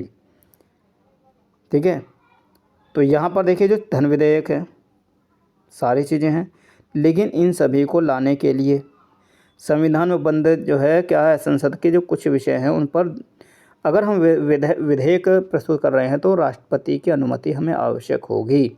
तो ये सभी हैं, सभी के लिए ज़रूरी है, तीनों चारों के लिए। तो ABCD सही हो जाएगा, option number D. Question number 59, कौन से पदाधिकारियों की नियुक्ति एवं उन्हें पद से हटाने का जो अधिकार है वो राष्ट्रपति को प्राप्त है, कि राष्ट्रपति इनको उनके पद से हटा सकता है। ठीक है, तो राष्ट्रपति को कार्यपालिका जो शक्ति हैं उनके लिए जो कुछ अधिकारी हैं, पदाधिकारी हैं, उनको हटाने के लिए अधिकार प्राप्त है। और जिनमें कौन कौन है, देखो सबसे पहले हटाने का जो अधिकार प्राप्त है, सबसे पहले देखिए PM को भी हटा सकती हैं और उनके जो मिनिस्टर हैं उनके मिनिस्टर को भी। ठीक, दूसरा भारत के जो महान्यायवादी है, महान्यायवादी हैं, इनको भी हटाने का शक्ति प्राप्त है। उसके बाद में जो UT हैं, UT के जो एडमिनिस्ट्रेटर हैं यानी कि जो प्रशासक हैं उनको, प्रशासक, इनको भी हटाने का अधिकार है।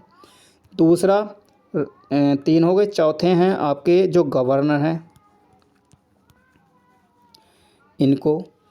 उसके बाद में जो नियंत्रक हैं और कौन हैं, नियंत्रक हैं और महालेखा जो परीक्षक हैं इनको भी हटाने का अधिकार है।